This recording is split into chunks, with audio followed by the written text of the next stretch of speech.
इसका प्रथम मंत्र है ऋषि वशिष्ठ, देवता रुद्र, छंद अनुष्टुप, स्वर गांधार उदात। ओम त्र्यंबकं यजामहे सुगंधिं पुष्टिवर्धनम् उर्वारुकमिव बंधनात् मृत्युमुक्षीमामृतात्। ओम हम यजन त्र्यंबक का करते जो पुष्टि सुगंधि बढ़ाता है, जो बहु समर्थ बहु प्रगतिशील, जो मृत्यु बंधन से मुक्त करे, अमृत से नहीं छुड़ाता है। मंत्रार्थ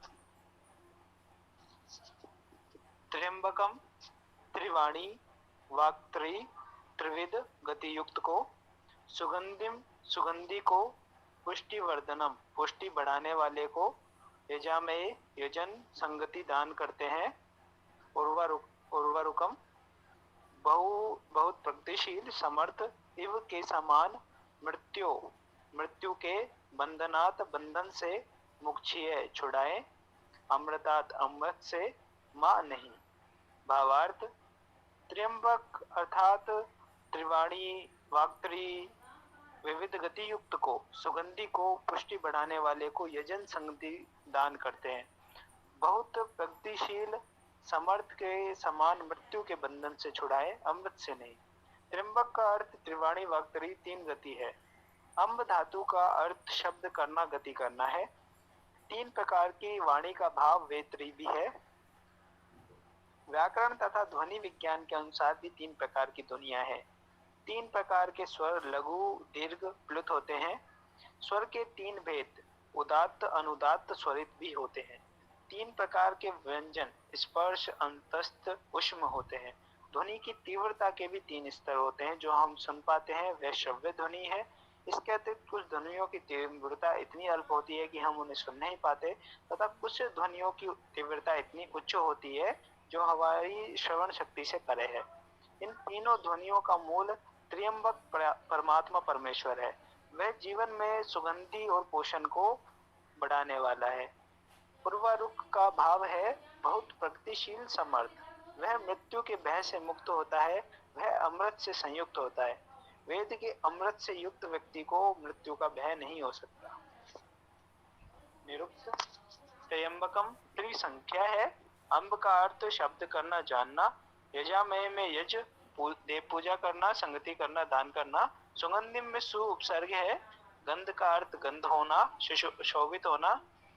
पुष्टि वर्धनम में पुष्य धातु का अर्थ होता है पोषण करना। वृद्ध धातु का अर्थ होता है वृद्धि करना। उर्वारुकम में उरु का अर्थ उरु अव्यय है और री का अर्थ चलना जाना। बंधनात् में बंध धातु जिसका अर्थ बांधना, बद्ध करना, हिंसा करना। मृत्यु में मृ धातु मरना। मुक्षीय में मुच धातु मुक्त होना, त्यागना। अमृतात् में ए उपसर्ग मृ धातु मरना। ओम खम ब्रह्म।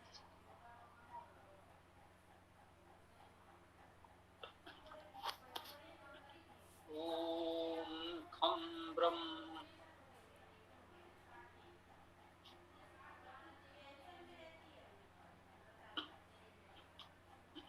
आज यजुर्वेद अध्याय 3 का 60वां मंत्र है।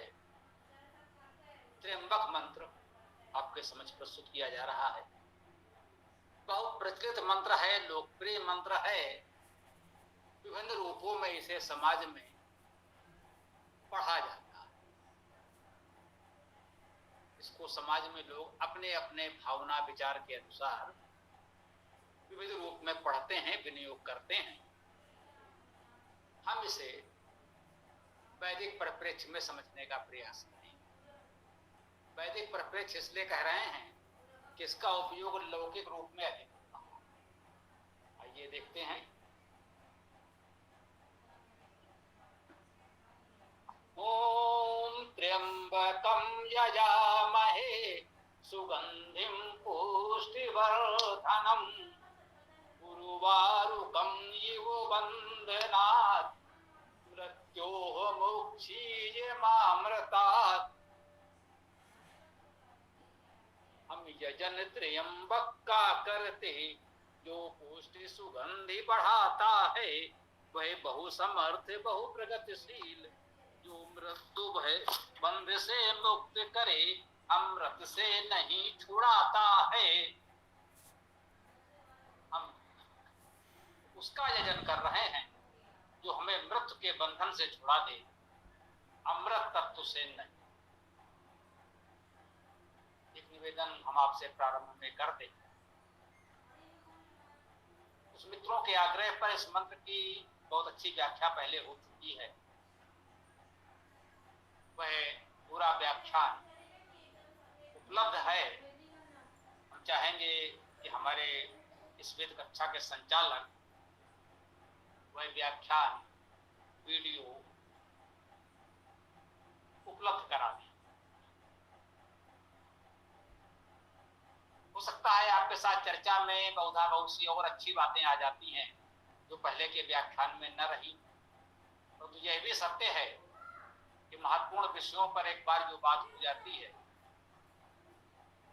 सब कुछ दोहराना संभव नहीं होता, बहुत सी अच्छी बातें छूट नहीं सकती। तो हमारा निवेदन है, ये बहुत महत्वपूर्ण मंत्र है, बहुत लोकप्रिय है, ये आप सब जानते हैं। किसी नाम किसी रूप में ही सही लोग इसे पढ़ते हैं, जानते हैं। इसका वास्तविक अर्थ आज हम समझने का प्रयास करेंगे, कुछ चर्चा हम यहाँ करेंगे। पर निवेदन है, पहला वाला मंत्र व्याख्या वीडियो अवश्य देख लें, तभी बात पूरी हो पाएगी।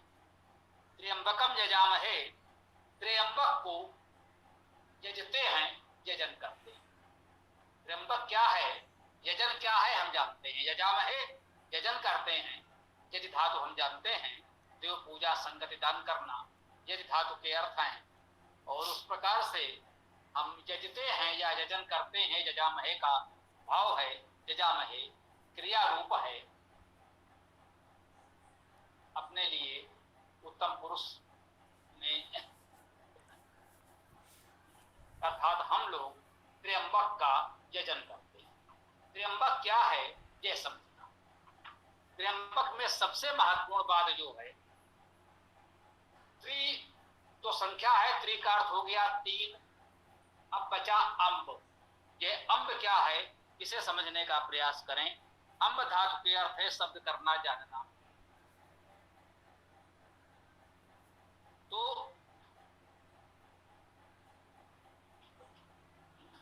त्रिअंबक का क्या अर्थ हुआ, तीन प्रकार के शब्दों वाला, तीन प्रकार की वाणी वाला, या तीन प्रकार की जानकारी विद्या वाला। चाहे शब्द कहें या जानकारी ज्ञान विद्या कहें, दोनों ही रूपों में हम वेद त्रयी को ग्रहण कर सकते हैं। अब ये वेद त्रयी क्या है, वेद चार। इसे हम इस रूप में कहते हैं कि वेद एक ग्रंथ है, एक पुस्तक है, जिसके चार भाग, चार संहिताएं हैं। जैसे रामायण में 7 कांड हैं, वेद की 4 संहिताएं हैं। संपूर्ण वेद पुस्तक 4 संहिताओं में मुख्य रूप से विभाजित है, और इन संहिताओं को अनुवाद, अध्याय, सूक्त आदि में विभाजित किया गया है। परंतु वेद त्रय कहलाता है, त्रिविध विद्या है। पाठ की दृष्टि से, गान की दृष्टि से, उपयोग की दृष्टि से इसे वेद त्रयी कहते हैं। कोई कुछ सामान्य रूप से ही इसको पढ़ना चाहे, बहुत गंभीर छंद विधान आदि को नहीं जानता है, तो गद्यात्मक रूप से भी पढ़ लेता है। आप सामान्यतः देखेंगे हवन पूजन आदि में जो मंत्र पढ़े जाते हैं, वे पुरोहित तक अच्छे भले गीत जैसे मंत्रों को गद्यात्मक रूप में पढ़ते, क्योंकि प्रत्येक व्यक्ति इतना योग्य समर्थ नहीं होता, इतना वेद में डूबा हुआ नहीं होता कि उसको उस मंत्र के उस स्तर पर जाकर पाठ कर सके। छंद के अनुसार लयबद्ध पाठ करे, संगीत के अनुसार गायन कर सके, तो वो गद्यात्मक पाठ भी कर देता है। तो भी कहते हैं ठीक है भाई, मंत्र तो वही पढ़ा, शब्द तो वही पढ़े, अर्थ तो वही होगा। ठीक, गद्य रूप में भी पाठ कर दिया जाता है, जब संपूर्ण वेद छंदोबद्ध है, फिर भी गद्यात्मक पाठ की स्वीकृति अनुमति है। और इसकी अति तो यहाँ हो गई, जब हवन पूजन में गद्यात्मक पाठ हुआ, जिसे स्वीकृति दे दी गई कि ठीक है कोई बात नहीं, ये भी ठीक है चलेगा, तो कुछ लोगों ने यहाँ तक कहना प्रारंभ कर दिया कि यजुर्वेद का गद्यात्मक पाठ ही होना चाहिए। चाहे जितने सुंदर गीत हैं, गीतिका हैं यजुर्वेद में, उस सबको गद्य के रूप में ही पढ़ो, गीत के रूप में, छंद के रूप में पढ़ो ही नहीं। यह तो अनुचित है, यह तो अन्याय है हमारे दृष्टि में। वो यजुर्वेद हो या कोई वेद हो, यदि पढ़ सके तो छंद के अनुसार लयबद्ध पाठ करें, उत्तम है। नहीं कर सकते हैं तो गद्यात्मक पाठ भी कर सकते हैं। उनसे अच्छा है जो किसी प्रकार से नहीं पढ़ते, उनसे भी बहुत अच्छे हैं जो गद्यात्मक ही सही पढ़ते तो हैं, ये कहा जा सकता है। तो वेद त्रयी की पहली सबसे सरल स्वरूप ये है कि गद्यात्मक पाठ ही कर लिया जाता है। दूसरा पद्यात्मक पाठ, जिसको हमने कहा छंद के अनुसार लयबद्ध पाठ करें, जो सामान्यतः हम आप कर रहे हैं इस वेद कक्षा में।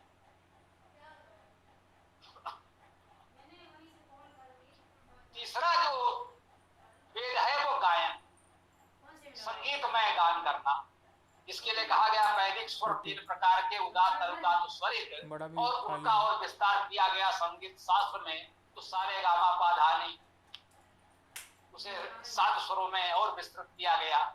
तो जो संगीत शास्त्र के जानकार हैं वे उसे और उत्तम गायन कर सकते हैं, उसका प्रभाव स्वाभाविक रूप से अधिक होगा, सुनने में कर्णप्रिय होगा, अच्छा लगेगा। तो सामान्यतः वेद त्रयी इसे भी कहा जाता है। ध्यान दीजिएगा, मैं कह रहा हूं इसे भी कहा जाता है। और भी किसी रूप में कोई वेद त्रयी कहना चाहे तो हमें कोई आपत्ति नहीं। आध्यात्मिक, आदि दैविक, आदि भौतिक अर्थ किए जाते हैं। वेद की त्रिविध अर्थ प्रक्रिया है। इस रूप में भी इसे त्र्यंबक, 3 प्रकार की वाणी वाला कह सकते हैं। इसके 3 प्रकार से अर्थ प्रमुखता से किए जाते रहे हैं, आध्यात्मिक, आदि दैविक और आदि भौतिक। तो ये वेद जो है ये त्र्यंबक है। वेद की वाणी त्रिविध है, 3 प्रकार की, पाठ की दृष्टि से, अर्थ की दृष्टि से, संहिता की दृष्टि से नहीं। संहिताएं 4 हैं। वेद ग्रंथ को 4 संहिताओं में बांटा गया है, यह सत्य है। उसकी वाणी को 3 प्रकार से हम पढ़ सकते हैं, 3 प्रकार से उसका अर्थ, भावार्थ समझ सकते हैं। इस अर्थ में वेद वाणी त्रिविधि है, त्र्यंबक है, यह हमें समझना चाहिए। इस वेद त्रयी से कुछ लोगों को भ्रम हुआ, वेद तो 3 ही थे, चौथा बाद में आ गया होगा। यह संभव नहीं है। वेद में कोई एक मंत्र भी ला नहीं सकता। वेद की भाषा प्राचीनतम है, उस भाषा को पढ़ना समझना इतना कठिन है, उस भाषा में कोई जोड़ेगा क्या, वो तो संभव ही नहीं। संस्कृत वालों के लिए वेद समझना कठिन है और वेद में कुछ जोड़ पाना तो असंभव है। और उसके 11 प्रकार के पाठ और जितने अन्य विधि विधान कर दिए गए हैं कि वेद में कुछ न जोड़ा जा सकता है न घटाया जा सकता है, वो जैसा है वैसा ही रहेगा। पूरी संहिता जोड़ने घटाने की बात तो छोड़ दीजिए, कोई मंत्र भी जोड़ना घटाना संभव नहीं है। तो ये निश्चित रहे, वेद की 4 संहिताएं हैं, परंतु यह त्रिविध वाणी है। वेद त्रयी इस अर्थ में है, त्र्यंबक इस अर्थ में है जो इस मंत्र में कहा जा रहा है, त्र्यंबकम यजामहे।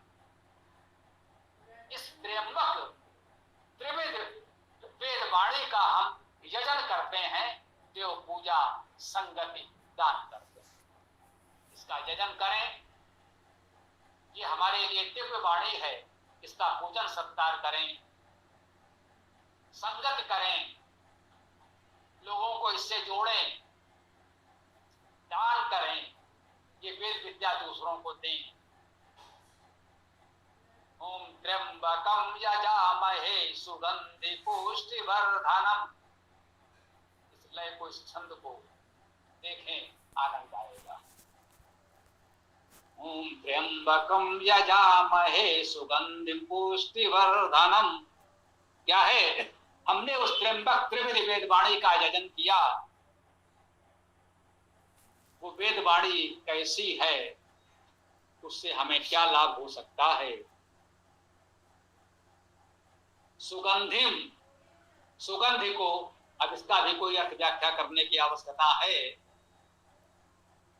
नियमानुसार उपसर्ग धातु आदि लिख दिए गए हैं, भी आपने पढ़े भी सुने भी, पुस्तक में देख लेंगे। सुगंधिम, सुगंधि को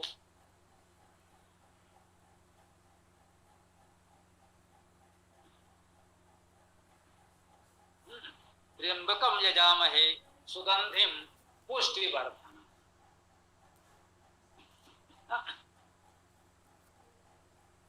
सुगंधि को और पुष्टि को बढ़ाने वाला।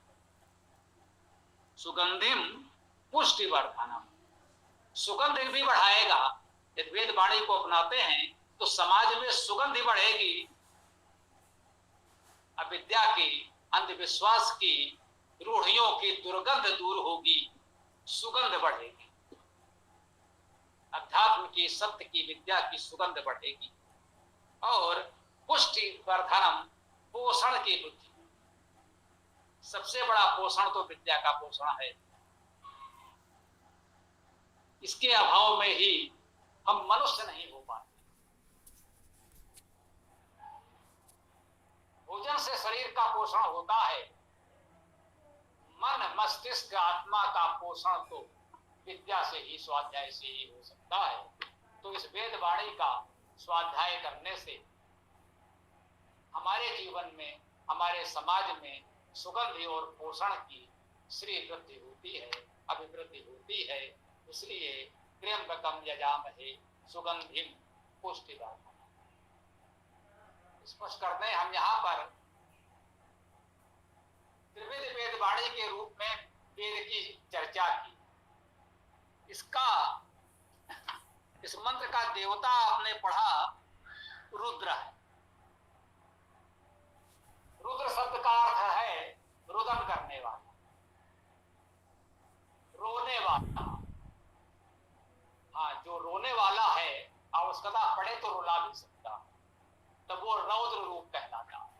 रुद्र रूप है रोने वाला, करुणामय, जो हमारे आपके दुखों से रो दे, वो रुद्र है। जो अपने दुख से रोता है वो रुद्र नहीं। रुद्र हम उसको कहते हैं जो दूसरों के दुख से रोता। अपने दुख से पिघल जाए वो सामान्य है, दूसरे के दुख से आंसू बह निकले वो वास्तव में सच्चा मनुष्य है, वो देव है, वो रुद्र है। रुद्र हम परमेश्वर को ही कहते हैं। परमेश्वर के, उस प्रभु के अनेक गुणवाची नामों में एक रुद्र, ओम प्रमुख नाम है, गुणवाची अनेक नाम हैं, उनमें एक प्रमुख नाम रुद्र भी है। रुद्र का अर्थ है रोने वाला। जो दूसरों के दुख से दुखी होता है, रोता है, उसे हम रुद्र कहते हैं। वो इतना करुणामय है, हमारे दुख से वो रोता है। तो हम ऐसा कुछ न करें कि हम में किसी को भी रोना पड़े, उस प्रभु को रोना पड़े, ये अच्छी बात नहीं है। हम अपना जीवन प्रसन्नतामय बनाएं, अपना और समाज का सबको आनंदमय रखें कि उस रुदनशील करुणामय परमात्मा को रुदन न करना पड़े।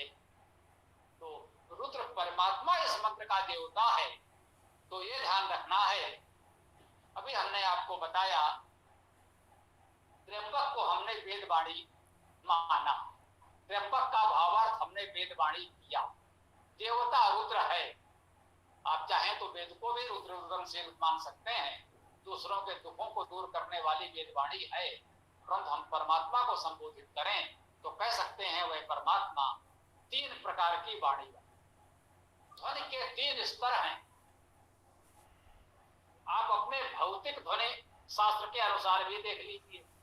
जो अपने भौतिकी में ध्वनि प्रकरण पढ़ा है, साउंड पढ़ा है, सामान्यतः हम जानते हैं एक होता है अपश्रव्य ध्वनियां जिनकी आवृत्ति इतनी निम्न है, अर्थात सामान्य भाषा में कह दें कि इतनी धीमी ध्वनि है कि उसे हम सुन नहीं सकते।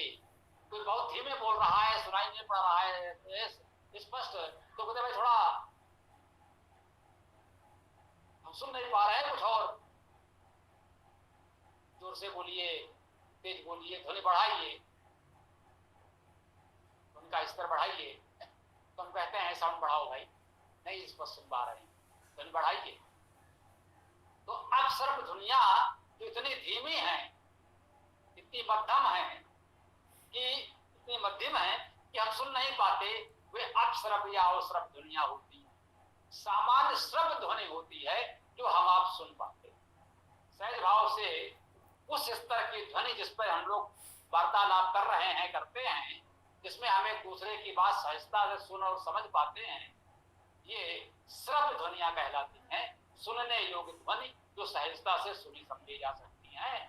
और पराश्रव ध्वनिया होती हैं जिनकी आवृत्ति इतनी अधिक है, कहते हुए इतनी अधिक तीव्र है ध्वनिया कि हम नहीं सुन सकते, क्योंकि हमारे सुनने की एक सीमा है कि इतने से इतने तक आवृत्ति की ध्वनियों को हम सुन सकते हैं। तो ये जो ध्वनि है, जो शब्द है, जो वाणी है, उसके लिए तीन प्रमुख विभाग दिए गए हैं, अवश्रव या अपश्रव ध्वनिया, श्रव ध्वनिया और पराश्रव ध्वनिया।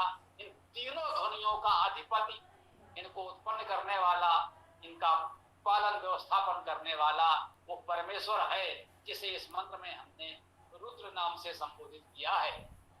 उस रुद्र नाम का कुछ तो सार्थकता होगी कि इस मंत्र में कहीं ना कहीं स्पष्ट होगा, हम देखेंगे। तो अभी तो हमने कहा कि त्र्यंबकम यजामहे, इस प्रकार से तीन प्रकार की ध्वनियों के अधिपति का हम यजन करते हैं, जो सुगंधि पुष्टिवर्धनम, जो सुगंधि और पोषण को बढ़ाने वाला है।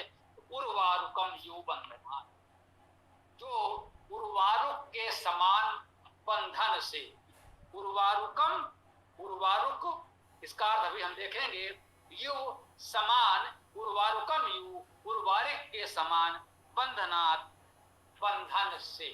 उर्वारुक को देख लेते हैं, बंधन तो सहज है, सुबोध। उर्वारुक, उर्व अव्यय ग्रहण किया गया है, उर्व का अर्थ है बहु, और री गतो धातु है, उसका अर्थ है चलना, जाना आदि। जो बहुत गतिशील है, गति में ज्ञान, गमन और प्राप्ति के अर्थ होते हैं। गति अर्थक जितनी भी धातुएं हैं, उनमें जानना, पाना का अर्थ भी निहित होता है। तो जो बहुत गतिवान है, जो बहुत जानकारी युक्त है, जानना है, जो बहुत विद्वान है, उर्वारुक उसे कहा जाता है। उर्वारुकम यु, बहुत गतिशील के समान, बहुत विद्वान के समान, बंधनात्, बंधन से, बंधन से मुक्त होना है तो हमें विद्या चाहिए और गतिशीलता चाहिए। यदि हम जड़ बनकर एक स्थान पर स्थिर हैं तो अपने आप में एक बंधन है, हम तो बंधन में बंधे हुए एक स्थान पर स्थिर हैं, किसी अन्य बंधन की क्या आवश्यकता। तो बंधन से मुक्त तो तभी होंगे जब गतिशीलता होगी और विद्या होगी, तभी हम अनेक अंधविश्वासों, रूढ़ियों के, परंपराओं के बंधनों से मुक्त हो सकेंगे। तो इन बंधनों से हमें मुक्त होना है। मुख्य रूप से किस बंधन से मुक्त होना है, ये आगे बताया जा रहा है। मृत्यु, मृत्यु का अर्थ है मृत्यु के, षष्ठी विभक्ति है का, मृत्यु के बंधन से, मृत्यु के बंधन से। उर्वारुकम यु, उर्वारुक के समान, बहुविद्वान, बहुगतिशील के समान, मृत्यु के बंधन से मुक्ति, मुक्त करते। ये मुक्षी शब्द जो आया है, आपने सुना है मोक्ष होता, मोक्ष और मुक्षी, देखिए वही धातु, वही बात स्पष्ट किया जा रहा है। उसी धातु से जैसे मुक्षी क्रिया है, मुक्त करें, मोक्ष का अर्थ क्या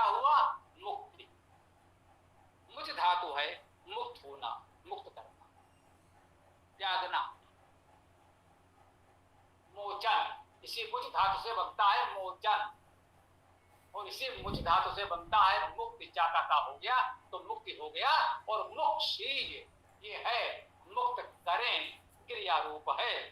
मृत्यु मुक्षी उर्वारुकम यु बंधनात् मृत्यु मुक्षी, उर्वारुक के समान मृत्यु के बंधन से मुक्त कर दें।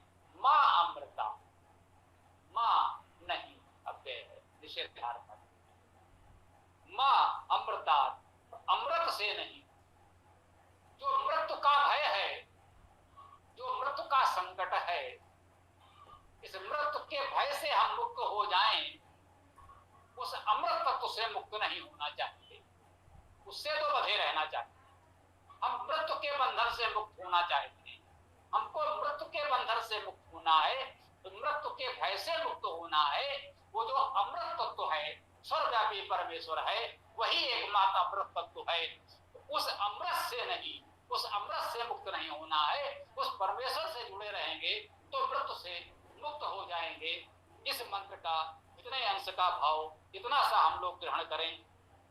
जैसा कि हमने यजुर्वेद के प्रथम मंत्र की चर्चा में ही बताया था, तो उसमें 2 छंद थे। हमने उस मंत्र को 2 भागों में पढ़ा था।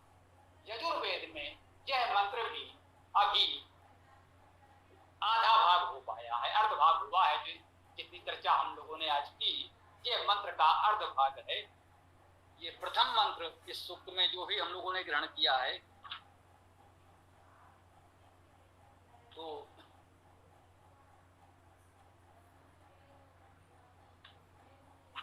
संभवतः इसमें अगले का अंश जुड़ा हुआ है। मूल जो यजुर्वेद संहिता है, वो हम लोग कल उसकी चर्चा करेंगे। इसमें भी 60वां मंत्र है ये, और ये 60वें मंत्र का पूर्वार्ध आज हम लोगों ने पढ़ा है। उत्तरार्ध हम लोग कल पढ़ेंगे। इतना ही मंत्र सामान्यता लोग प्रचलित है और मुख्य यही है, ये भी कह सकते हैं। तो इतनी चर्चा आज हम लोगों ने की। अब अपनी चर्चा को हम विराम देते हैं। जिसका जो भी इस मंत्र से संबंधित प्रश्न हो तो कर सकते हैं। महत्वपूर्ण, बहुचर्चित, उपयोगी मंत्र था। प्रश्न होंगे, स्वागत है, प्रश्न कर सकते हैं। और समय हो रहा है, इसलिए प्रश्न के बाद ओम मंत्र समाप्त हो।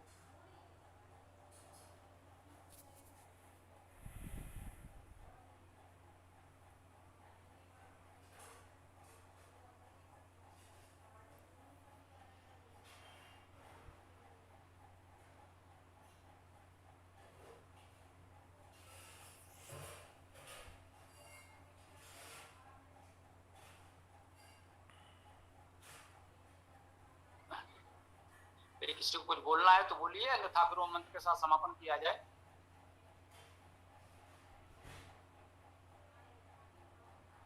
किसी का प्रश्न हो तो पूछ लीजिए, अन्यथा फिर समापन करेंगे कक्षा का।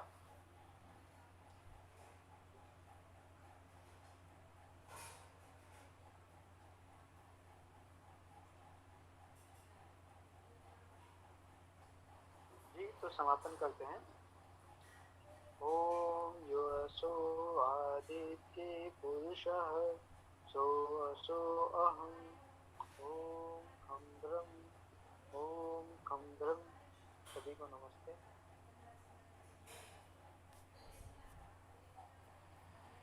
ओम यो असो आदित्य पुरुषः सो असो अहम् ओम खं ब्रह्म ओम खं ब्रह्म। नमस्ते सभी साथियों को। ओम यो वसौ आदित्ये पुरुषः सो वसौ अहम् ओम खं ब्रह्म ओम खं ब्रह्म। सभी को सादर नमस्ते। ओम यो असो आदित्ये पुरुषः सो असो अहम् ओम खं ब्रह्म ओम खं ब्रह्म। सभी को सादर नमस्ते। ओम यो असो आदित्य पुरुषः सो असो अहम् ओम खं ब्रह्म ओम खम ब्रह्म। सभी को सादर नमस्ते। यो असो आदित्य पुरुषाः सो असो अहम ओम खम ब्रह्मा ओम खम ब्रह्मा। सभी साथियों को सादर नमस्ते। ओम यो असो आदित्य पुरुषः सो असो अहम ओम खम ब्रह्म। सभी को सादर नमस्ते।